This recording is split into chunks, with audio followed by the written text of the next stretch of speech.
Yo YouTube, j'espère que tout va bien pour vous aujourd'hui et pour cette vidéo nous ne parlons pas de souris ou de tapis de souris mais d'un micro de la marque Fifine, le Ampligame A8. Il me semble que je possède ici la deuxième version de ce micro, il y a eu donc quelques améliorations, mais ne le possédant pas, je vais vous laisser regarder par vous-même. Cependant, le micro avec lequel je parle actuellement est mon Shure MV7 avec les mêmes réglages que d'habitude.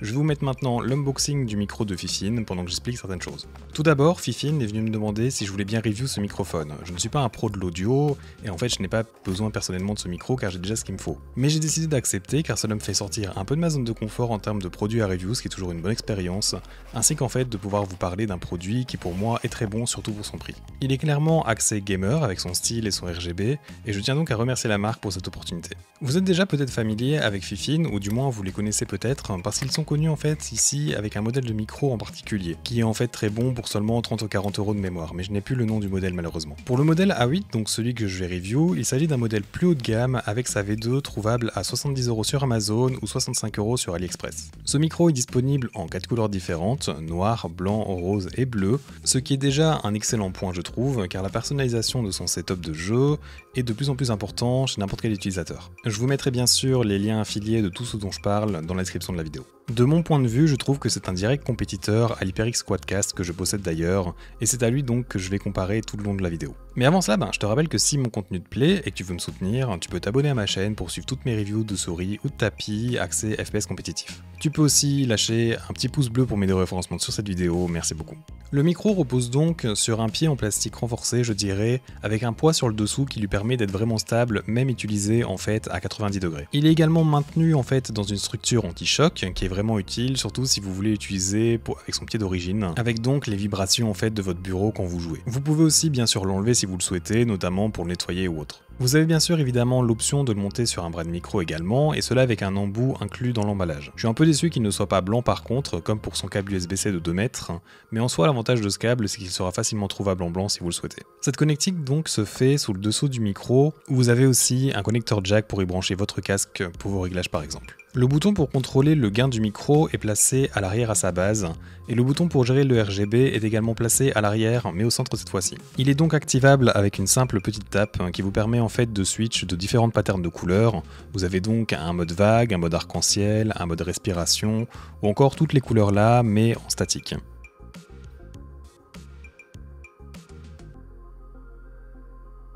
Pour le dessus du micro maintenant, nous avons le bouton mute, encore une fois utilisable avec une tape sur le doigt. Et finalement, vous avez le filtre anti-pop en métal qui est très esthétique je trouve, et il est directement fourni avec le micro, et il a deux petites particularités. La première est qu'il est amovible, vous pouvez donc le déplacer tout du long de l'arceau de la structure anti-choc pour pouvoir le placer vraiment où vous le souhaitez. Et la deuxième, c'est qu'il est enlevable facilement si besoin. Il vous suffit juste de retirer les deux tiges en fait de leur emplacement. Je vais maintenant switch de micro et parler directement avec le Fifine du coup, qui est un peu le but de cette vidéo. Et prenez donc en compte que je vais passer en fait d'un micro dynamique à 200 € branché à une Go XLR avec de légères modifications faites sur celui-ci, à donc un micro à condensateur à 70 € branché en USB sur le PC directement, et cela sans aucune modification. Du coup, revenons à notre comparaison. Vous pouvez voir que je suis vraiment assez loin du micro, donc je suis pas aussi collé qu'avec par exemple le Shure MV7. Vous aurez les comparaisons de son vers la fin de la vidéo, où je vous ferai une comparaison des sons en tout cas, que ce soit proche, éloigné, avec ces deux versions de micro. Donc pour la comparaison avec le HyperX Quadcast, sa version basique de ce dernier, donc avec juste une LED rouge, est disponible pour 95 € actuellement en promotion sur Amazon, mais son prix est de 140 € logiquement. Et sa version S, donc avec un full éclairage RGB, est à 125 € actuellement, mais à 180 € normalement.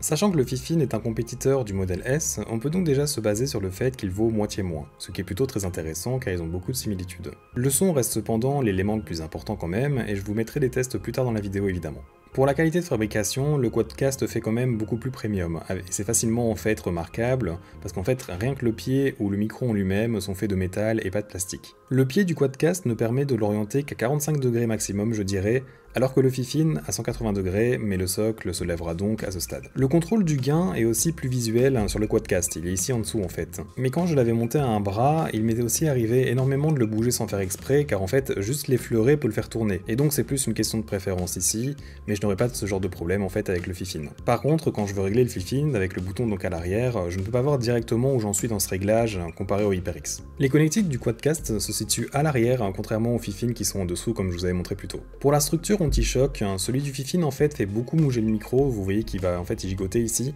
alors que le maintien du Quadcast est beaucoup plus ferme. Je ne pense pas que cela influe sur la qualité du son, ni ne va s'entendre vu qu'il ne connaîtra en fait rien. Pour le bouton mute, situé donc au-dessus des deux micros, la perception tactile en fait du Fifine se situe vraiment au son centre, alors que le Quadcast est plus permissif. On a deux alertes différentes donc pour le mute, le Quadcast en fait éteint tout son RGB, alors que le Fifine fait passer sa petite LED verte à rouge. Il reste maintenant deux features à comparer. La première est le filtre anti-pop fourni avec le Fifine, qui vient complètement en clutch comparé au Quadcast, parce qu'en fait ce dernier est vendu dans l'esprit en fait qu'il en a déjà dans sa structure, mais de mon point de vue ce n'est pas du tout le cas, et je vous conseille vraiment d'acheter un filtre anti-pop sur Amazon par exemple, et moi personnellement c'est ce que j'avais fait quand c'était mon micro principal, et c'était vraiment mieux. C'est donc quelque chose qui augmente encore son prix d'ailleurs. Je vous mettrai le lien dans la description comme tout le reste si ça t'intéresse d'ailleurs. Et la dernière feature, qui est en fait propre au Quadcast et qui n'est donc pas vraiment comparable, c'est ce qui pourrait en fait justifier sa différence de prix. C'est en fait quelque chose que si vous avez besoin, c'est celui-là que vous devez choisir.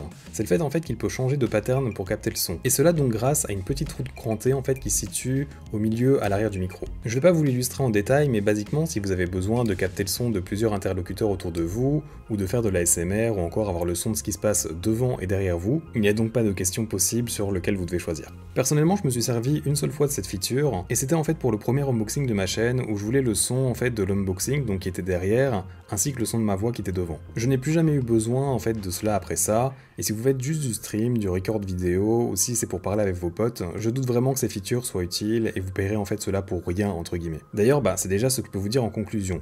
C'est pour moi le seul élément qui fait que vous devez choisir le Quadcast plutôt que le Fifine, si bien sûr le son vous convient sur les deux. En parlant de ça maintenant, je vais vous mettre deux enregistrements avec chacun des micros sur leur pied de base et sans modification apportée, avec un enregistrement à 48 000 Hz. Je commence ce test avec un peu d'ASMR pour que vous puissiez observer les différentes particularités entre ces deux micros.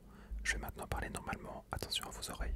Ceci est le test comparateur de son entre le Fifine Ampligame A8 et le HyperX Quadcast. Je vous parle actuellement à une distance très proche du micro, ce qui est possible avec par exemple un bras de micro. Je vais maintenant éloigner le micro et juste le placer devant moi pour que vous entendiez la différence.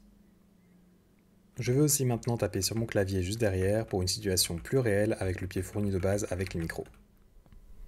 Je commence ce test par un peu d'ASMR pour que vous puissiez observer les différentes particularités entre ces deux micros.